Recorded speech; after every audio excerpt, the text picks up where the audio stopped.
Well, welcome back to Behind the Wheel. My name is Rob Greenlee. Thanks for watching my video today. I'm out with my Tesla Model 3 2022 with AI3 hardware.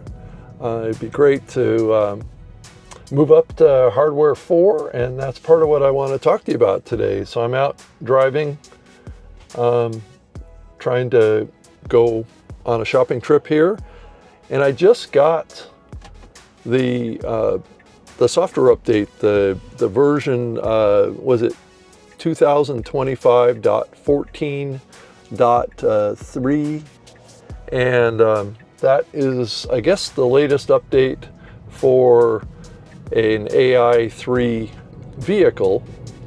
I have yet to see any kind of FSD update beyond the 12.6.4 that I currently am running in the car today.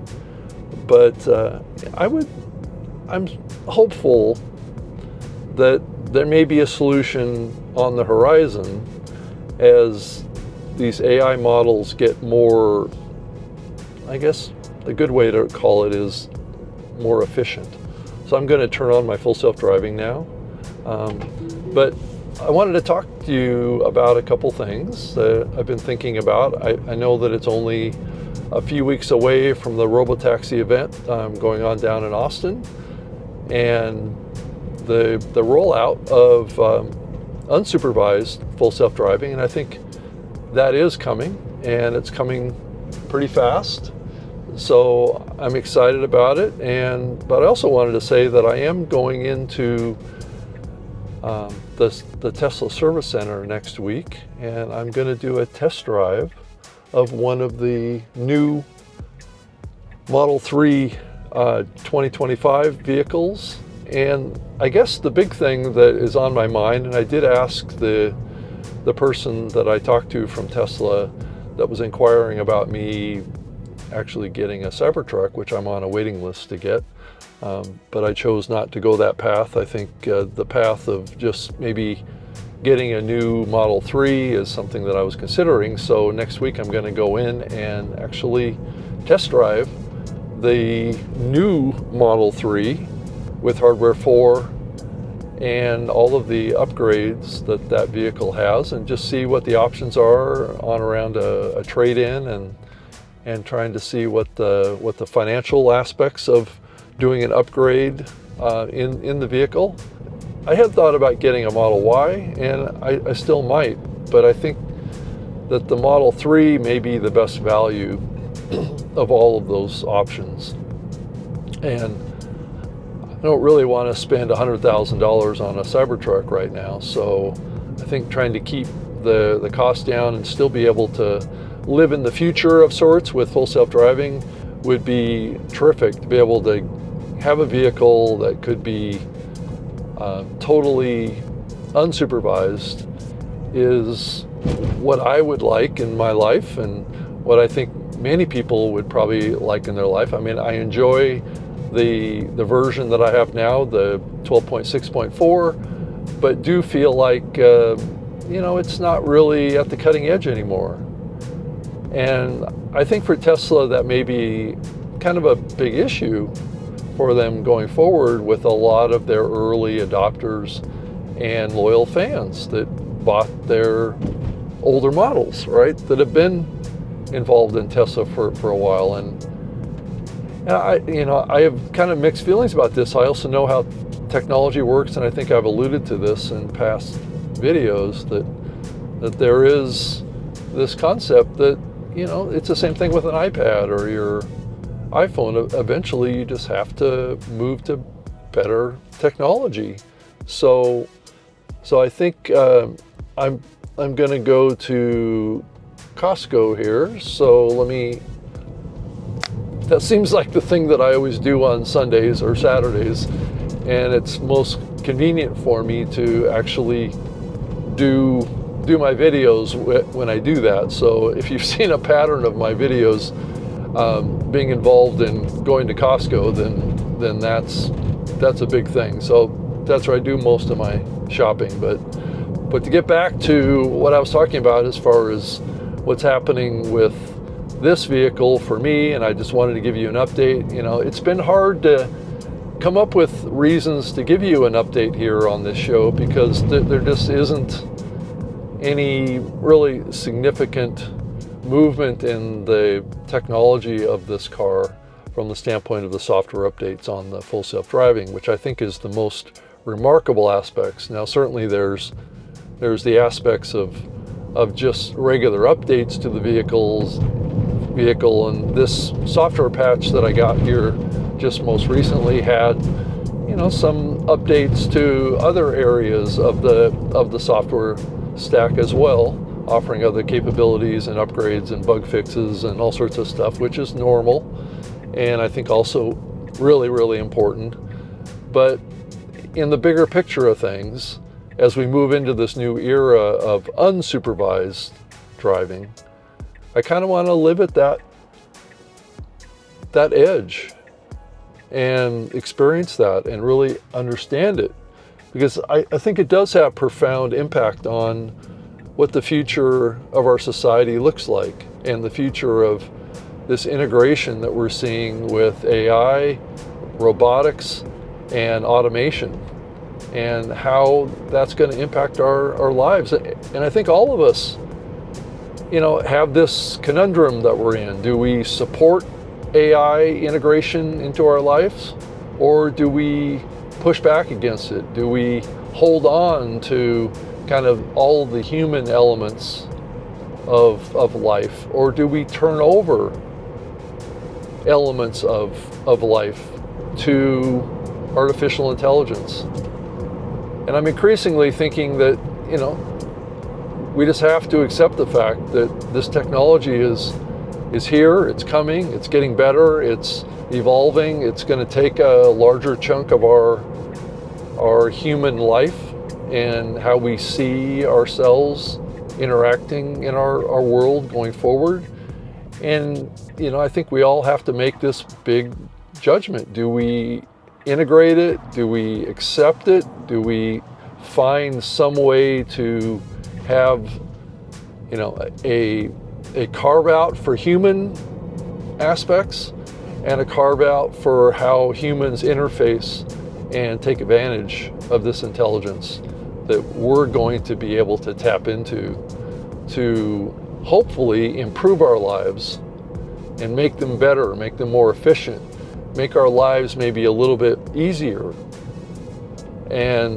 But yet at the same time, I think humans have to be disciplined to hold on to the elements of being human and still foster that, and only use these AI tools as an assistant, as a augmentation to some degree of things that are drudgery in our lives. Like, I'm not saying that driving is drudgery.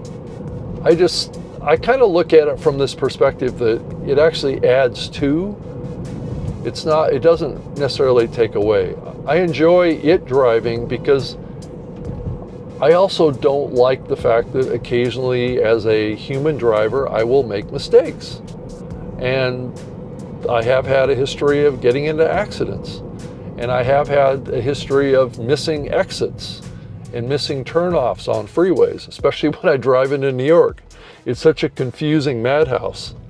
And if technology can integrate with the maps and have vision and map all this stuff together, what I've found, even with this kind of less than supervised FSD, that I don't miss exits. Now, it has in the past with earlier versions of FSD missed exits probably as frequently as I have as a human driver, because my vision is limited. And oftentimes it depends on how the streets were architected and how the signage was erected. Oftentimes the engineers of the roads and stuff will architect the roads to tell us what to do right at the exit, not before the exit. And you have to react very quickly unless you know the roads by heart. And you're always looking down at the screen to check where you are. And FSD does not like it when you do that. So it's the same thing. I can have it on auto steer, whatever, but it's not going to take the exits. It's not going to get off at the road, so you're always looking down at the screen. And that takes your eyes off the road. I want to have a safer system, and I think that's what the future looks like for this technology, is that all of us will hopefully eliminate the possibility of accidents almost entirely. And that's the hope that I have for it. It's not 100% a replacement for our ability to drive. Now, you may have the choice, like the RoboCab or the CyberCab, where you can buy a vehicle that doesn't even have pedals and a steering wheel. And I think that is an option that people are going to choose. And I think it's an opportunity also for older humans to be able to stay mobile as you look to the future, especially if we can get the cost of these vehicles down lower. And to be able, for older people, like people maybe in their 90s or whatever that don't have good eyesight, to be able to continue to live mobile lives and to get out in the world and still participate. If these vehicles like this CyberCab, the capabilities with the big swing door on it that makes it really easy for people to get in and out of their vehicle, and all they have to do is get in the vehicle and tell the vehicle where they want to go, and it will take them there. They don't have to worry about how good of a driver they are, or what their vision is, or what their reaction times are. Everybody can stay mobile into their late stages of life. Because what oftentimes happens to people in their 90s, or if they get up close to 100, is that they're basically locked down. They can't go anywhere. They maybe have a hard time walking. They maybe have a hard time with their vision, with their hearing, with their reaction times. And this is a way for people to maintain mobility as we look to the future. Technology solves problems, but it also creates problems. So these are all things that we have to balance and weigh. But, for me, it's really about just seeing what the future looks like and seeing how technology can be a help, not a hurt. Now, obviously, some usage of this technology, of this AI and robotics and stuff, is going to be used for evil purposes. And that is certainly the history of humans. We've used technology as weapons against each other, and that's going to happen as well. I have to say that's unfortunate. I don't like the fact that anybody goes to war and has to fight each other and kill other humans. The other thing that's going to happen as we move into this robotics era is that wars are going to be increasingly fought by robots. They're not going to be fought by humans. So however you want to take that, is that better? Is that worse? Does that create less violence in the human society? Yes. But wars are wars. And why do we have to fight them with anything? Is it just because we can't get along? Is it just because the world is insane? I think yes. And there's very powerful, power-hungry people that want to control things.